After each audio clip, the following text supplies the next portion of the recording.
Thank you for listening to this podcast from TRE, Talk Radio Europe, your voice in Spain and around the world.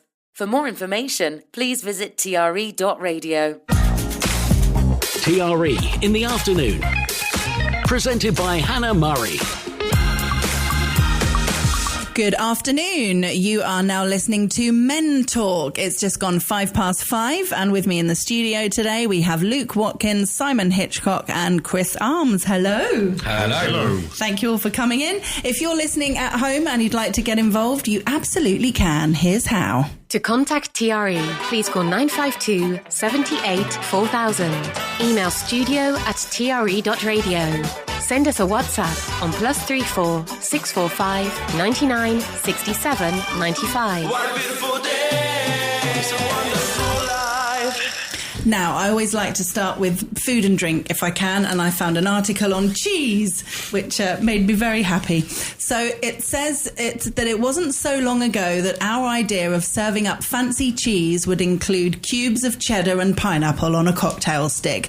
But it appears that Britons have moved on from 1970s party snacks, and we're all buying kind of posh gourmet cheeses. This is obviously an article from the UK, and it's mentioning lots of French cheese. Being in Spain, there's only particular supermarkets that you can go to where you can get a more international selection of cheeses. You know, if you go to your standard supermarket, it's mainly, if not only, Spanish cheeses with a few Italian ones. You get mozzarella and feta Greek. So yeah, there is a few more, but not like a massive selection of French cheeses, for example.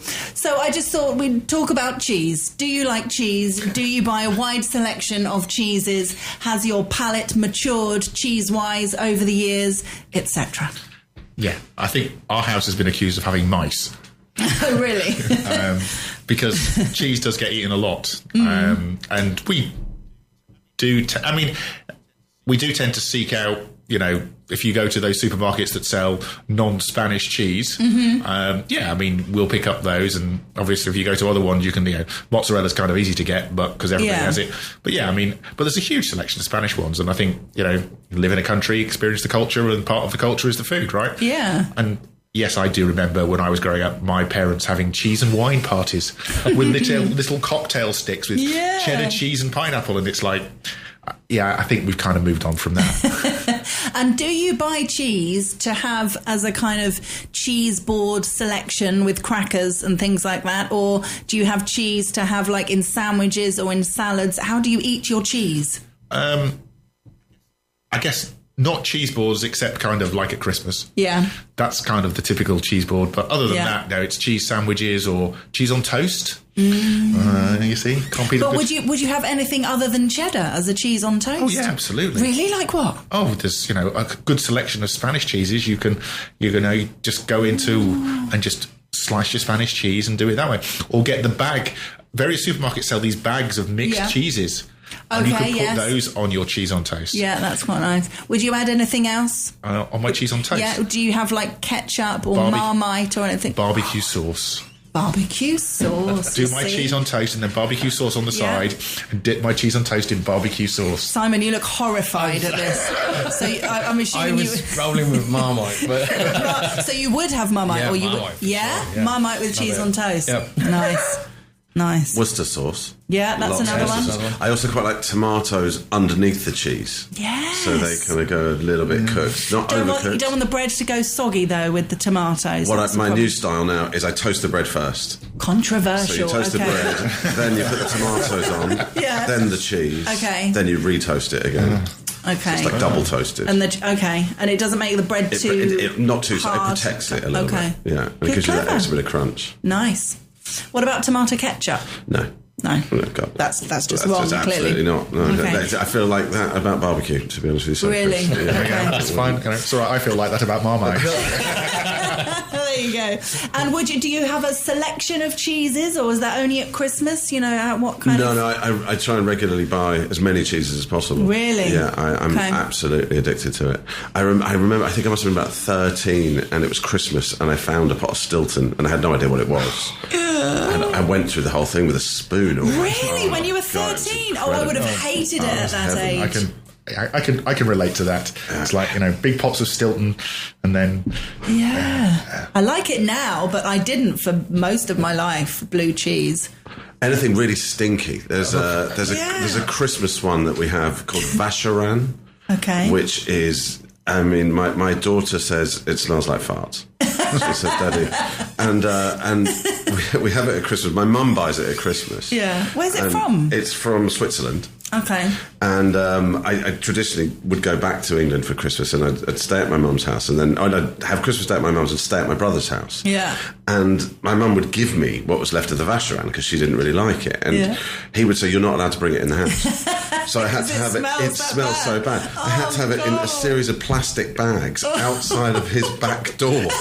I was allowed to bring it in exclusively to eat it, but the problem is you want it to be quite warm. Otherwise, it loses. It doesn't help with the gooey. smelliness, does it? So it was all a bit of a conflict. This year, my mother-in-law flew some over in her suitcase. Wow! I know, and I think her clothes are still. I was going to say that would stink out the whole suitcase. When you said, Chris, about a cheese board only being at Christmas, my friends and I have kind of got into cheese so much that almost every time we go to each other's houses, someone kind of says, should I do a cheese board? Like we do a cheese board quite regularly. Yes. We have a house. We have the same thing, that we have a house full of cheese.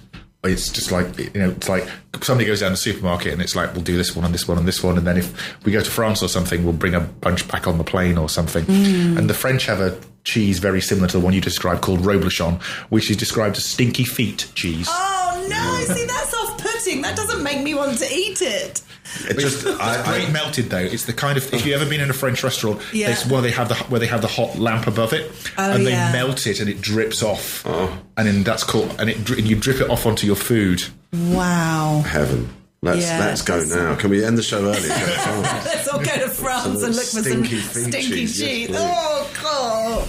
Do you not like stinky cheese? I feel inadequate. I like cheddar, squeaky cheese, and Spanish cheese. Squeaky cheese. I can't remember the name of it. The Cypriot cheese, but halloumi. Yeah. Oh yes. Yeah. Yes, and halloumi, if you grill it as well, that's really good. Yeah, that's about as far as I go with cheese. Oh yeah, I'm going to get some cheese now. I'm in the cheese zone, definitely. So this was an article that we discussed on Women Talk last week, and I thought I'd save it to see what the men had to say. It's talking about being honest. So this is a female journalist who says, what would happen if you answered any question you were asked with total honesty? This is what Radhika did for 2 years, and it's changed her life. So you imagine questions like, do I look good in this outfit? What do you think of my boyfriend? Fancy meeting up for a coffee? Various different things that you may have a negative response to in your head. Can you imagine being totally honest? How difficult do you personally think that would be for you, and how do you think that would kind of change your life in a positive or negative way? I think it would be very liberating. Yeah. I would imagine. I would also think I'd find it very difficult to do. My stepdad has this tendency to be very, very honest, and he gets more honest with age. And he's really annoying. It really is. You sort of say, you didn't have to say that. Right. There was just no need. Yeah.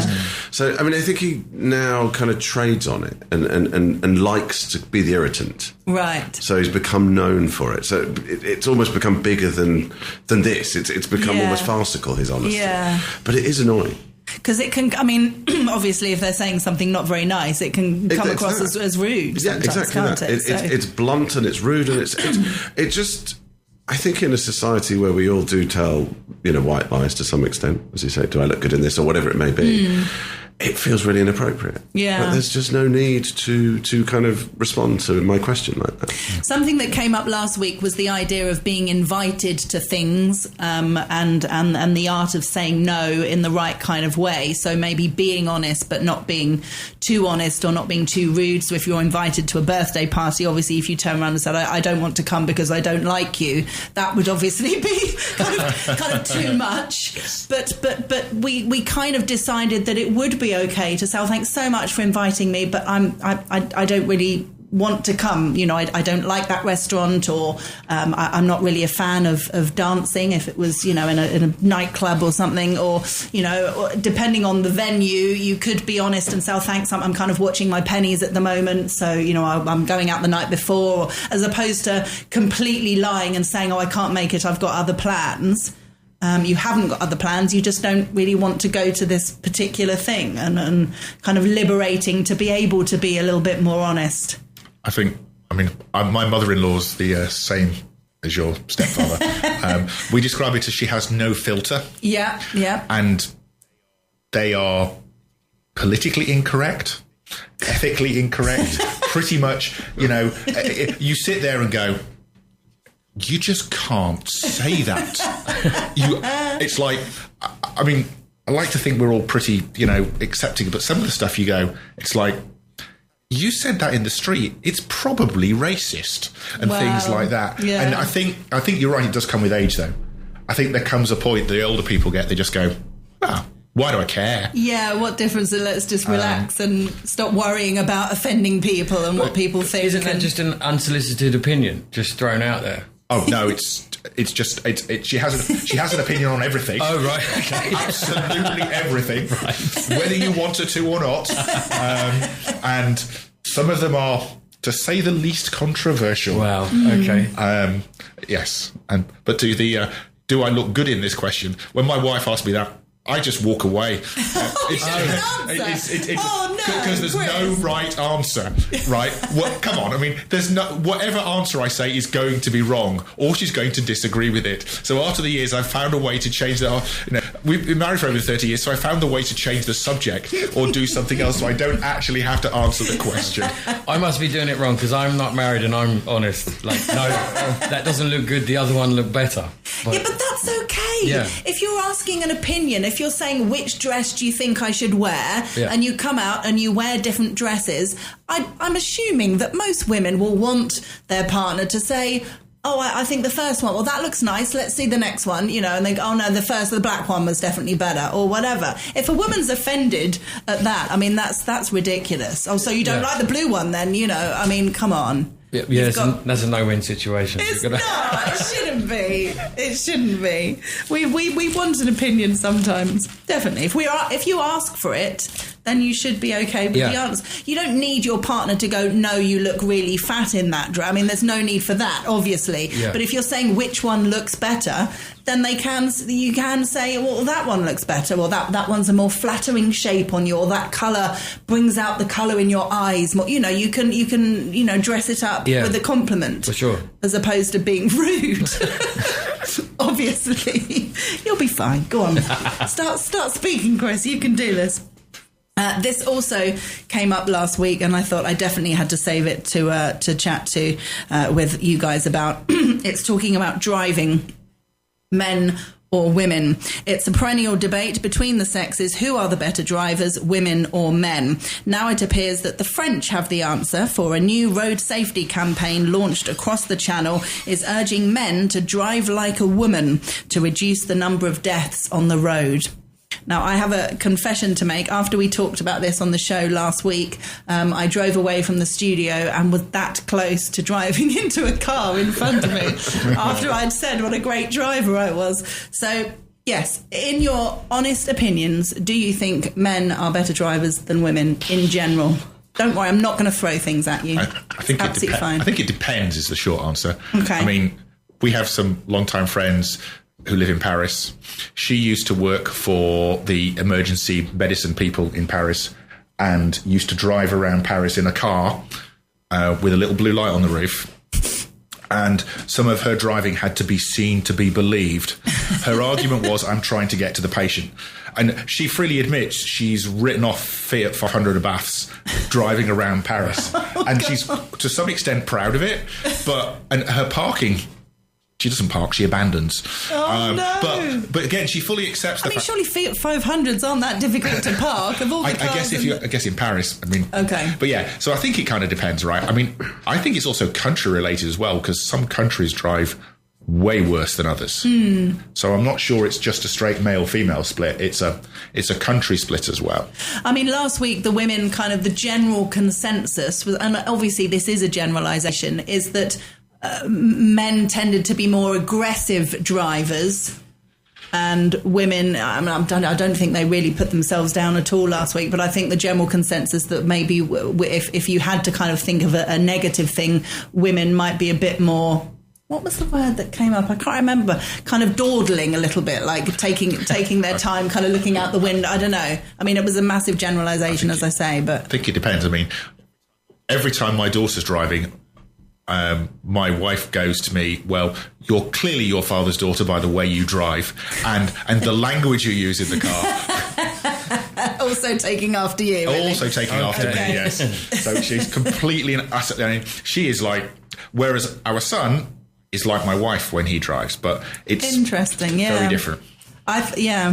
Well, that's what I realised last week. I think I'm probably more of the masculine variety in terms of the driving. But I think, again, back to the country thing, it does depend. I mean, here, especially on the coast, where we are trying to join the A7 from one of the sides. That's where I nearly had the accident. You need to be quite aggressive. Yeah. You've got to put your foot down and go. And some of the roundabouts as well. It's very much about... I'm just going to put myself into this roundabout. Yeah. Hope that no one drives into me and find myself as friend. Yeah. Or you'll be there forever. Well, this is what happened to me last week. So it was joining the A7 outside of the studio, and I was second to go. The car in front of me had moved, like it was leaving. So I looked to my left, looked behind me to see if I had time to go as well. I did. So in that, I mean, it's less than half a second. It's so quick. But I obviously put my foot on the accelerator at the exact moment that I was looking behind me to the left. So by the time I turned my face back round, which again was so quick, the car had changed its mind and not gone. So I had to slam on the brakes, and I was so close from hitting it. I didn't, but I was really, really close. And why he changes, and it was a man in front of me. Why he changed his main, I don't know, because he had plenty of time. There was no like, I haven't got time. He was, I assume, distracted, and yeah. So that was what happened. But it made me realise that even though these things happen so quickly that you cannot, and I know it sounds obvious, but it's easy to do, cannot put your foot on the accelerator whilst you're looking in a different direction. You have to be looking forwards. I know it sounds obvious, but I'm sure we've all done it in that situation, because you do have to be quick, don't you? It's scary to me how often you drive somewhere and kind of have no real memory of doing that drive. It's so instinctive just to do it and to get where you're going, and you think, if anything had happened, if there was someone run out in the road or someone stopped really abruptly in front of me, I was not paying enough. I wasn't engaged enough in the moment. As you say, like you decided last week, gazing out the window and just sort of dawdling along, I think we do a lot of driving without really paying attention. It's very subconscious. Which is scary, isn't it? Yeah, because it's, that split second, so I could have gone into that car and it was, less than a second. That concept, you could have pushed him out into the road that could have resulted in someone hitting it. It could have been so really, much. Really Yeah, definitely. Let's take a break and a breather. Hannah Murray on TRE in the afternoon. Good afternoon. You're listening to Men Talk with me in the studio today, Luke Watkins, Simon Hitchcock and Chris Arms. There is a piece which I was really surprised to see. Sorry, but it seems please is now the hardest word to say. It is, of course, the magic word, but it seems please is losing its power. For today, the word is used in less than 1 in 10 requests, a study has found. I find that really hard to believe. I even say please to Siri when I'm like asking Siri to remind me to do something. I say, please, can you remind me to, like, it's just automatic.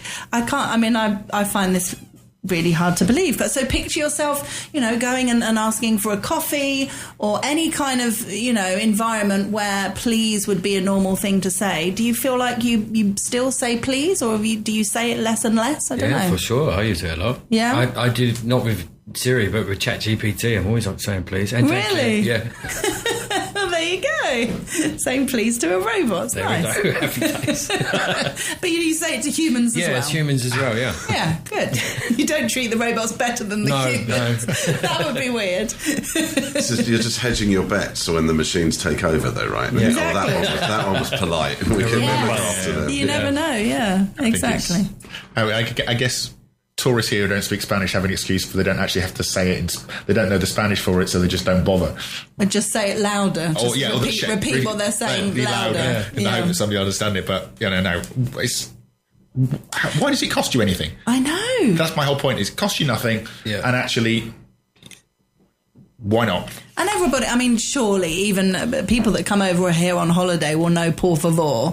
So there's no excuse that, even if you're trying to get a sentence together, if you know what coffee is or you know what beer is or all the different things that you're asking for, you can add the por favor in there as well. There's kind of no excuse, is there? I just think if they put yourself in the situation of the other person, who's serving you or looking after you. Imagine if someone didn't say please to you, how you would feel. If you're not bothered, then fine, but I think most people would be. I've caught myself saying it less and less lately, and I don't know why. It's not been a conscious decision at all. And then I do it a lot on voice notes, really, when I'm asking someone for a favour. Yeah. And then I realise after I've left, I didn't say please. So I'm now, I say thank you too much, almost, to kind of make up for it. I'm so effusive with the thank yous, because I forgot to say it. So that's interesting. I don't know why it's happened. Yeah. Because like you guys, I think it costs nothing and it's absolutely the right thing to do. But it's somehow less in my vocabulary than it was before. Interesting. Don't ask me why. I wonder if that's because people in general are saying it less. We go through these kind of trends in languages. So if you're in your kind of environment used to hearing it less, possibly, then maybe, I don't know. I like a porfa.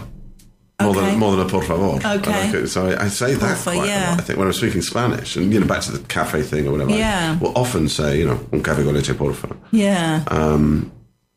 So maybe, I don't know, maybe I just replaced it with an abbreviated You're Spanish. You're turning Spanish, Luke. So there's a couple of articles that kind of go together on this subject. It's a bit of a controversial one. This is to do with the fact how the media, I'm talking about the newspapers, let's just talk about the British press, let's be specific. When a male celebrity has I'm going to use the word allegedly done something wrong, whether this is physical assault, sexual assault, even as severe as rape, whether the British press kind of completely rips them apart and they're cancelled, they lose their job, they lose their reputation on the basis of allegations. If they obviously go to court and there's a conviction, then, I understand why people are cancelled and things happen. But when there's just an accusation that's come about, I don't know how and why the British press kind of decide whether a celebrity is... So I'm giving you two different examples. So Russell Brand, when he was accused of various different things, there was the first 20 pages in the British press were completely tearing apart his character. There was an article that came out this week. You may not have seen it because it was on page 21. I saw it on social media, lots of speculation on Twitter. But on page 21, just a small article about a TV sports host who was arrested after raping a child under the age of 10, which is obviously way more severe than assault charges of women of a proper age, whatever the right description is. So yes, I couldn't kind of understand why not only this person isn't named, but also why it was on page 21 in a small article when they decide to kind of, trash other people on lesser charges when it's not even a charge. I don't know. What are your thoughts? Isn't the Russell Brand stuff, isn't that more just sex and drugs and rock and roll sells? And if there's no legal proceeding in there, then it's just sensational news and it will sell newspapers. Well, allegedly, but they were quite serious, some of the things that came out. But then it did come out months later on, again, page 40 or something. There was a small article that said they couldn't find enough evidence to charge him on anything. Wow. So it was all dropped. But literally for days, there was the first 20 odd pages. I mean, it was as if he'd, gone out on a murdering, raping spree or something. And I think it's a big part of it is selling newspapers. A big part of it is what they can get away with. Maybe the one on the article that's on page 20 with the 46-year-old, maybe there's already a court injunction against naming both.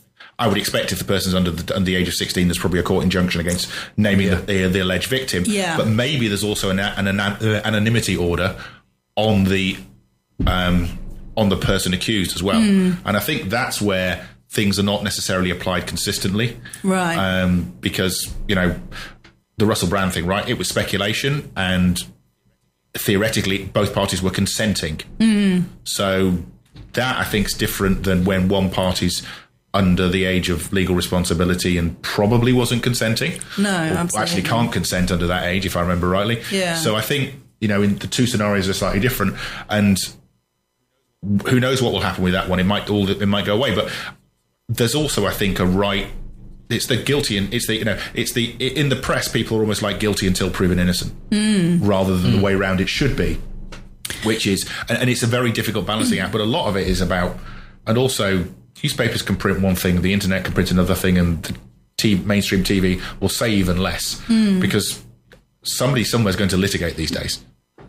There was a video that came out this week that I have watched, which dates back to 2016 of Puff Daddy, P. Diddy, whatever he likes to call himself. A video, as I say, from 2016 of him beating up his now ex-girlfriend. And I watched the video this week. He's kicking her, he's dragging her on the floor. This is video evidence, absolutely horrendous. And his ex-girlfriend in November sued him over what she said was years of sexual, physical and emotional abuse, and the case was settled out of court. He has put out a video this week saying he's really sorry for what happened and really sorry for his behaviour. But as far as I'm aware, he's by no means cancelled, for want of a better word. He still gets invited to all the parties. I think in his case, he's definitely cancelled. Is he really? Yeah, I didn't think he was. No, there's stories that he's not in America anymore. The FBI are after him. I didn't know that. The countries on a Caribbean island somewhere. There's huge... okay. And this is what's interesting about it. So there's huge amounts of back stuff about him. Right. About money laundering, drugs, prostitution, massive abuses, rape cases. Okay. But the strange thing is, like the Russell Brand thing, is there's lots of people sort of coming out going, oh, we've known about this for years. So it's kind of, there is an element of that society or these brotherhoods where people go, well, of course it happens. It's just what people do. And then there's a point that comes where someone decides, actually, we don't like them anymore. And I think that's what's really interesting, certainly about the British press, is they sort of decide it's time to assassinate someone's character. Yeah. So the Russell Brand thing is a good example because his politics had moved so far away from the mainstream. Yeah, definitely. That someone had said, I don't really like what he's saying anymore. And let's try and shut him up. Ironically, I think in his case, he has such an ardent fan base that almost people flock to him because of it. And because of what he said in the past, I'm a sex addict, this is what I do, and I'm kind of not apologising for it. But I think the British press do have that tendency to assassinate characters. But it is weird, the way this all goes on. There was another thing lately, I can't remember his name, the producer character in Baby Reindeer. Oh, yeah. The abuser guy. Yeah. And a few people have come out and said, well, we all know who it is. And it's a weird thing as well, because it's kind of a bit like sort of playground tactic. Well, we know something you don't know. Yeah. And people are paying much more attention on her than they have done on him. And what he did was arguably far worse. Much worse, yeah. So it's just a really strange world that kind of both permits this going on behind closed doors. And then, I don't know, someone steps out of line too much or someone somewhere with enough power says, actually, let's take this guy down. So it's a lot of smoke and daggers. Definitely. And it's hard to kind of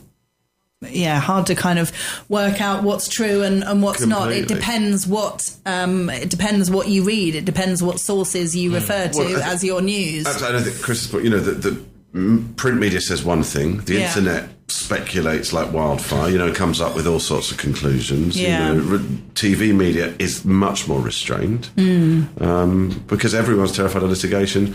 except people on Twitter who can kind of say what they like. But it is fascinating. I do think it is worth people reading more of what is on Twitter. There is a lot, obviously, that isn't true, but it does open your eyes to a lot more than print media and television. You know, there are a lot of people that rely on print media and television, and you know, there's a whole other world out there when it comes to news and information.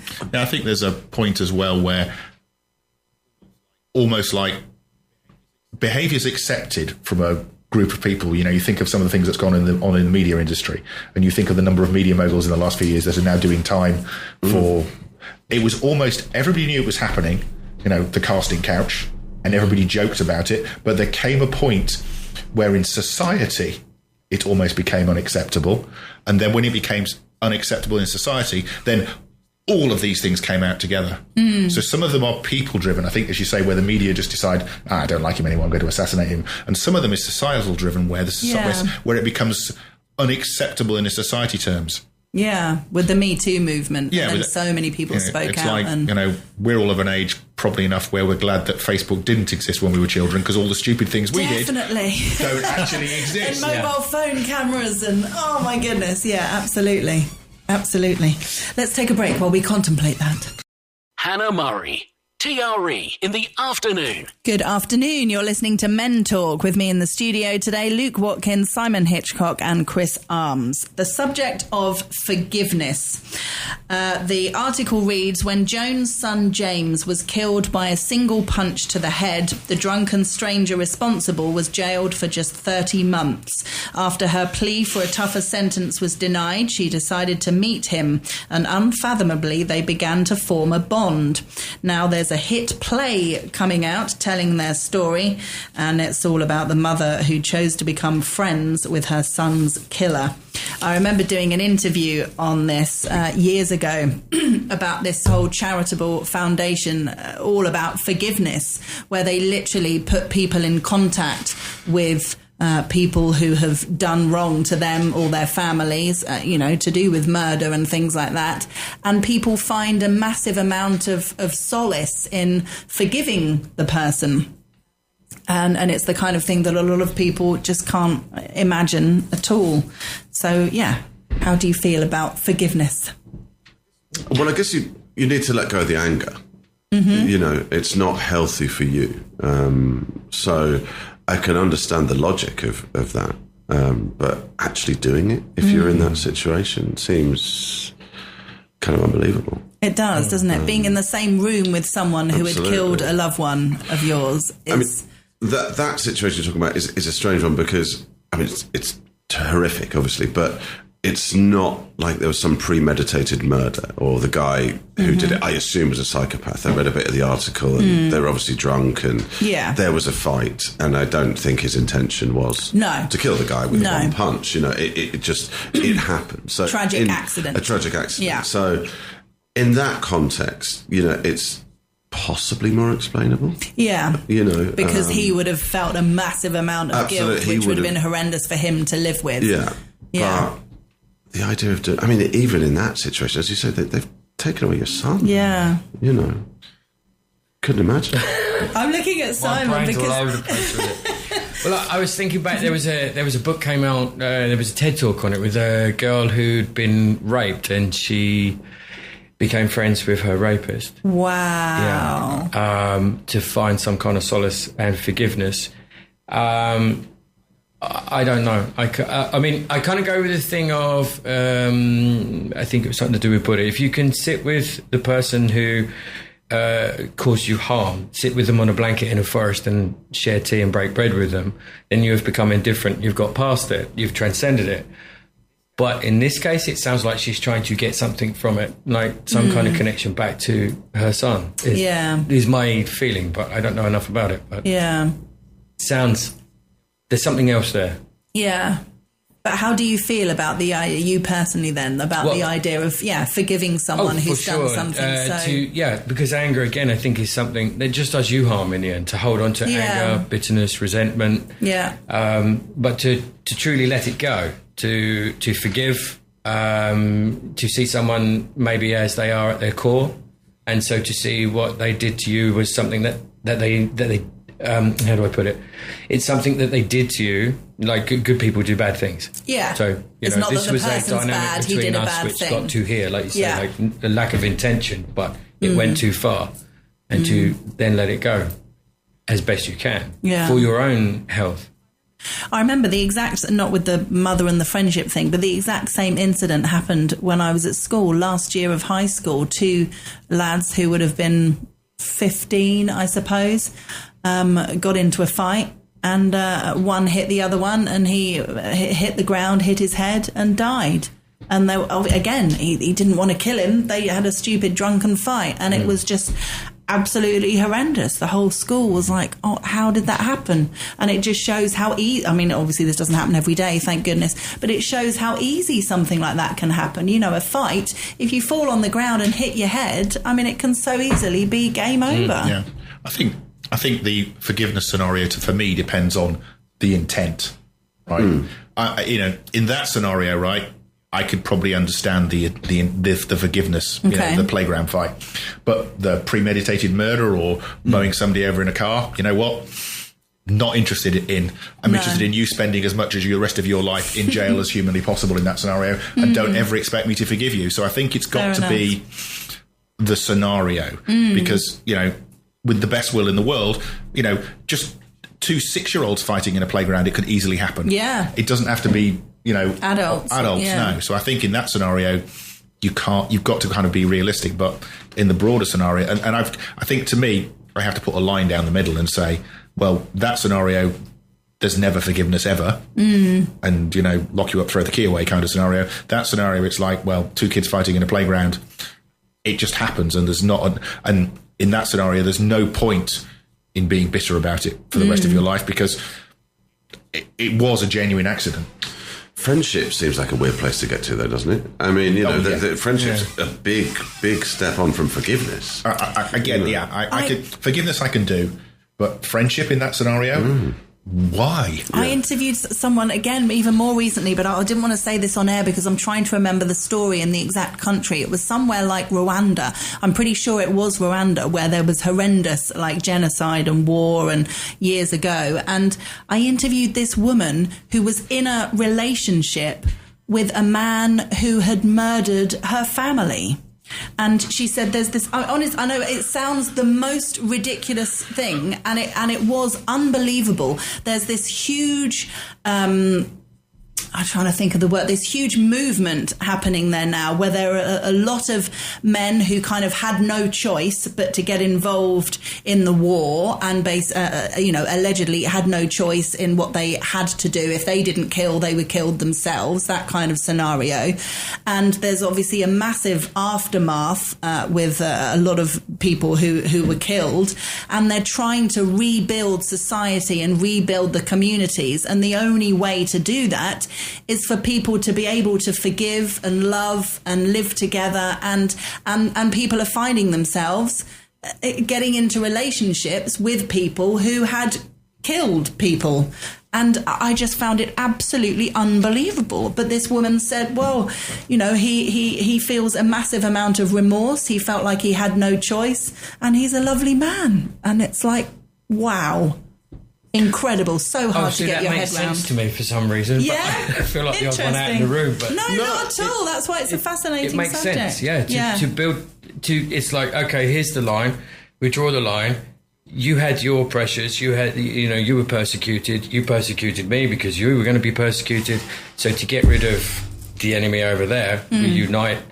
We have to draw a line, forgive, move forward, build society again. I agree with that. I think I agree with that conceptually, and you're absolutely right. Love and forgiveness are essential, certainly in rebuilding, post-genocide, something like that.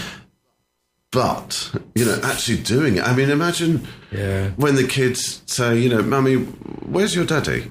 And they say, funny story, your daddy shot him. It's just the reality of what you're living through, kind of that constant reminder. I mean, but equally, we're talking about societies that live through genocide, live through atrocities so that we couldn't even imagine. So their brains, their understanding is so fractured, so far from what we live in.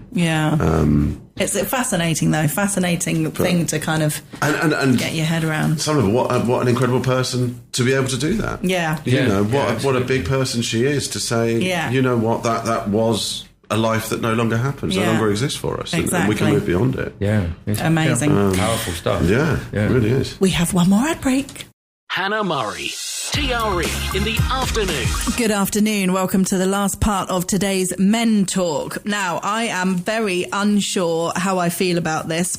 We're talking about grief bots.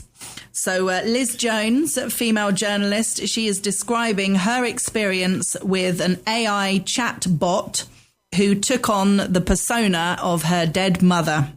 She said it began with nerves, then a spine-tingling sense of connection, and finally, pure rage. What happened when Liz Jones spoke to her long-dead mother through a grief bot?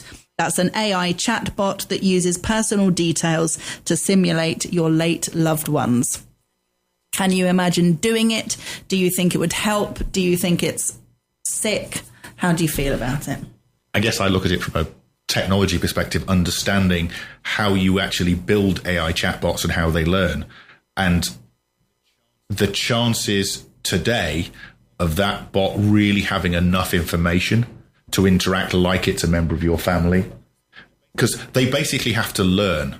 So, you know, if a mother was, say, 70 or 80, how do you extract 70 or 80 years worth of knowledge into a chatbot where you can have... So it's my suspicion is it's probably very superficial. Yeah. Well, a lot of it comes from social media. So it depends whether the person passed over had a social media profile. If they had a big presence on social media, a lot of that information is still out there. So it can be drawn from that, from photographs, from the kind of things they commented on social media, the kind of opinions they had, all that kind of stuff. So it could come from that. So it could end up being quite realistic. I disagree. Yeah? You disagree? Well, okay, so we all have a perception of people. So my perception of you is different to these guys' perception of you. What I put out on Facebook is what I choose to say. Some people are keyboard warriors. You change opinion, people evolve. I agree. There's a whole history there. And you're trying to put it into a chatbot so someone can, not go through grief? No, I don't understand it. Yeah, no, it's it could be comforting. The idea is that it could be comforting. Is it a modern day medium? I guess you know, where you go to someone and you say, I want to reconnect with whoever, and you think, is this really real? You know, in the same way, this obviously isn't real. Yeah. I can see how it can be, if it works, if you get something from it, then I would kind of worry that you'd become dependent on it. I mean, you could do with AI anyway, you know, with the idea of having someone to chat to, you know, to help with loneliness and things like that. That's AI based. You can see the pros, but you can also see the cons. I'm not going to bother going out because I have better conversation with my AI at home. And again, if you're getting some kind of connection with this that really helps you, you might think, well, I want to favour that over human connection. How do you define help? How do you define that it's helping someone? Feeling better, I suppose. Feeling good, feeling better, feeling relief, feeling happiness, all those kind of things. But did the article say she ended up with rage or something? Yeah. So there was an unresolved issue? Yeah. Right. Plus, it was a long time ago, so her mum died a long time, so there wouldn't have been social media stuff, so I don't know how realistic it was. I was thinking back through the psychology stuff, and there's a lot of stuff which is about when you're working with clients who've suffered grief and loss, some people stay in this kind of level of denial, so they use language like they're passed on, they're not with us right now. And sometimes the real push towards healing is to acknowledge that they have actually died, they have gone, and this gives some kind of release from the grief and the misery. And I'm wondering how much this would keep someone perpetually spinning in that. And whilst it seems comforting because I can talk to them once a week, every day, begin to enter into some kind of fantasy world, and it's like, well, then when is that help now detrimental and this person's not able to, is not getting the correct help to be able to move forward in life and properly process the loss of someone? Yeah, you can see it would would have negative connotations. As I say, I'm undecided.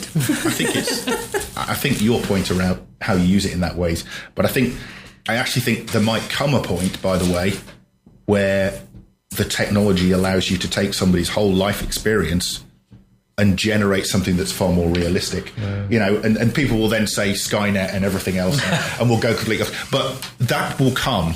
It's a lot further away than anybody thinks it is. But it is still artificial. Yes. At its core, it's not the same thing, and you're trying to replicate a human experience that is incredibly personal, incredibly emotional, and you could see it being really detrimental. Yeah.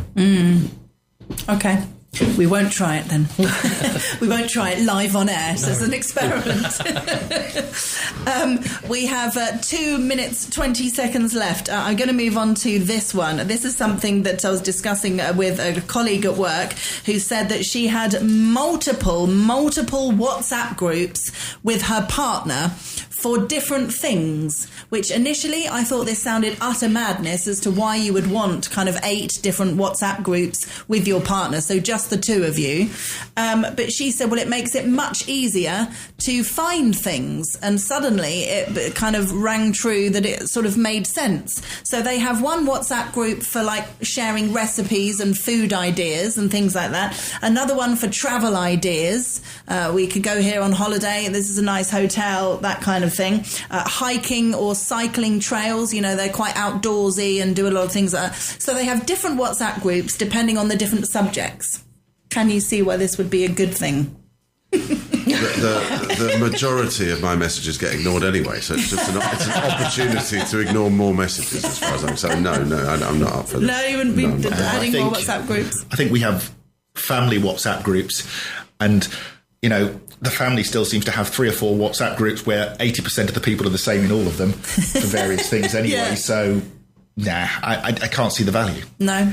Or easier to find things. That's the thing. If you're talking about... WhatsApp has a search facility. Just learn to use it. Okay. It does. Yeah, we're like, does it? So really, if you put in hotel or something, it will come up with... Yeah, you can just put in the top bar on the app or on the desktop and it will come back in. Maybe she doesn't know this. Yeah, maybe. Oh, wow. Simon obviously didn't. No. You really didn't. I forever go, they sent me a link to this. Where is it? Yeah. Well, that's exactly why this sounded like a good idea. Yeah. Okay, we'll have to get more au fait with this search facility on WhatsApp. Thank you for that, Chris. And thank you all very much for coming in today. It's been fun. Thank you to Luke. Thank you to Simon. And thank you to Chris. And thank you for listening. I normally say bye-bye and have a good weekend because I don't normally work Fridays, but I am covering the show tomorrow afternoon, so I will be back with you tomorrow at 4. Howard Brereton is next with Spain Today. Enjoy the rest of your Thursday. You've been listening to a TRE production. If you've enjoyed this programme, there'll be another episode waiting for you next week, right here on this platform, where you can also access our extensive back catalogue of shows and interviews. For more information on our live programming, social media channels and apps, and how to contact Talk Radio Europe, please visit tre.radio.